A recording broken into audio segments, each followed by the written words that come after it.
សួស្តីបងប្អូនទាំងអស់គ្នានៅក្នុងវីដេអូនេះខ្ញុំសូមនិយាយអំពី iPad សម្រាប់ឆ្នាំ2026តើយើងគួរទិញ iPad ប្រភេទណាក្នុងចប់លុយប្រភេទណាអញ្ចឹងទៅបងប្អូនដឹងហើយថ្មីហ្នឹងគឺ Apple បញ្ចេញ iPad មកច្រើនមែនទែនតែម្ដងspec M4 M5 លាក់ជាដើមអញ្ចឹងយើងគិតថាដឹងតែ M5 ខ្លាំងជាងហើយអញ្ចឹងណាលាក់ជាដើមប៉ុន្តែខ្ញុំសូម recommend បងប្អូនថាអញ្ចេះ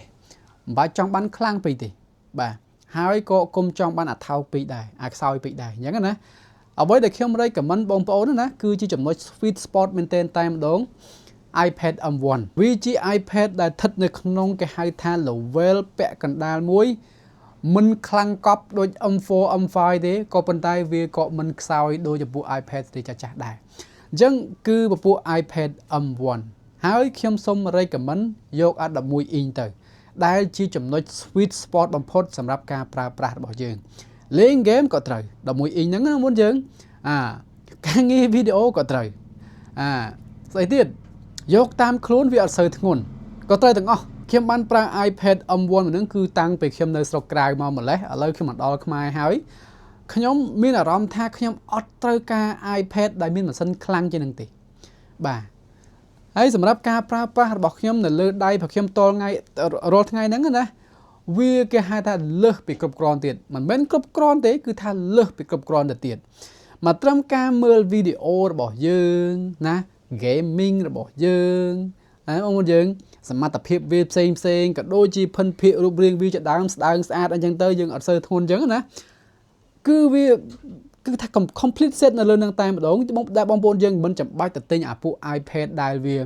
គេហៅថា M4 M5 ទេបងប្អូនយើងណាហើយមកកញ្ចប់ថាវិការដូចខ្ញុំចឹងយកអា11 inch iPad M1 ហ្នឹងមុនយើងនិយាយទៅ iPad អីក៏ដោយឲ្យតែ M1 ប្រើ chip M1 ទៅពួក Series Air ក៏បានណាពួក Series A Pro ក៏បានតែខ្ញុំសូម recommend A Pro ទៅណានេះពួក Series នេះអានេះវា2020បាទ iPad M1 2020អានេះមុនយើងបាទប៉ុន្តែវា 12.9 inch វាល្អក៏ប៉ុន្តែរៀងធំតិចសម្រាប់ខ្ញុំទៅណាទៅណីរៀងធ្ងន់ណាហើយបើសិនជាយើង combine វាដាក់វាជាមួយនឹង keyboard ទៀតគឺវាសឹងប្រហែលទៅនឹង laptop យើងមួយបាត់ទៅហើយអញ្ចឹងខ្ញុំឲ្យបងប្អូនយើងរឿង11 inch ទៅហើយសម្រាប់បងប្អូនyangចង់បានណាគឺទៅហាងលក់ទូរស័ព្ទដៃគ្នាយើង VIP បាទនៅតាមបណ្ដោយផ្លូវកម្ពុជាក្រោមមានលក់ iPad iPhone គ្រប់ម៉ាកគ្រប់ម៉ូដតែងដាច់វីដេអូបងអំលោះជាមួយនឹងហាងក៏បានដែរហើយសំដៅទៅលើ iPad ហ្នឹងតែម្ដងគឺមាននៅទីនោះមានអាសេរីថ្មីក៏មានអាសេរីចាស់ក៏មានហើយក៏ដូចជាអាសេរីនេះ M1 នេះបងប្អូនយើងទៅមើលទៅហើយបើថាជឿខ្ញុំតាមការនិយាយរបស់ខ្ញុំបងប្អូនយើងអាចពិចារណាទៅលើ iPad M1 11 inch បានបាទ VG គេហៅថា VG ឧបករណ៍មួយដ៏ល្អប្រើណាសម្រាប់ការមើលវីដេអូរបស់យើងណែបងប្អូនយើង11 inch ហ្នឹងមិនតូចទេបងប្អូនយើងធំណាស់បាទអញ្ចឹងមើលទៅគឺអេមហ្មង gaming ក៏យើងលេងបាន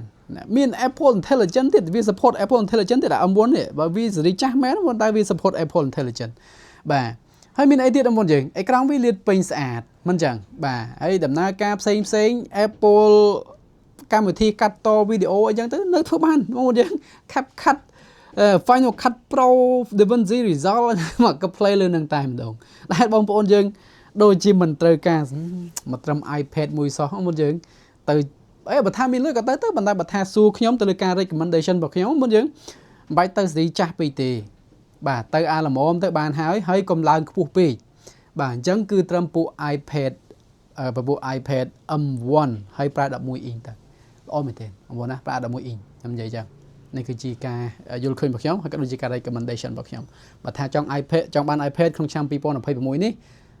សម្លឹងមើលរក iPad 11 inch ទៅណា 128G ក៏បានដែរមិនបាច់ឡើងទៅធំទេព្រោះដូចខ្ញុំនិយាយទៅសម្រាប់ការប្រើប្រាស់របស់ខ្ញុំពួកយើងគឺខ្ញុំមើលវីដេអូខ្ញុំចង់បានអេក្រង់ធំបាទខ្ញុំមើលវីដេអូហើយខ្ញុំលេងហ្គេម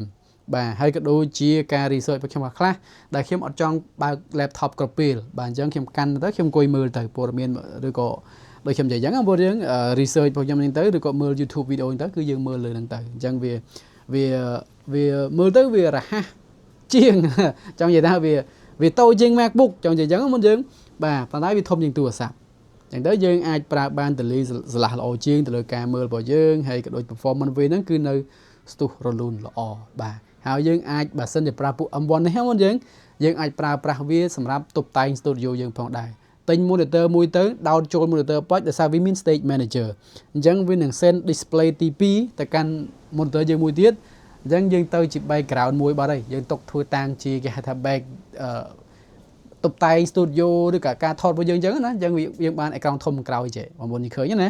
បាទអញ្ចឹងគឺយើងអាចធ្វើចឹងបានអីមែនទេហ្នឹងហើយបាទអញ្ចឹងអរគុណនេះគឺជាអ្វីខ្ញុំចង់ចែកម្លែកនៅក្នុងវីដេអូនេះសង្ឃឹមបងប្អូនយើងចូលចិត្តជួបគ្នានៅឱកាសក្រោយបាយបាយបើសិនជាបងប្អូនយើងមានតម្រូវការ iPhone iPad ឬក៏ទូរស័ព្ទដៃ Android ផ្សេងបងប្អូនយើងអាចមកមើលបាននៅហាងលក់ទូរស័ព្ទដៃគ្នាយើងហាងលក់ទូរស័ព្ទដៃគ្នាយើង VIP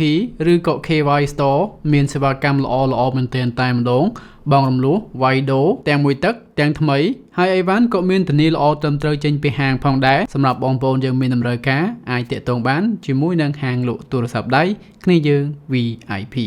លីងតាក់ទងនៅក្នុង description ខាងក្រោម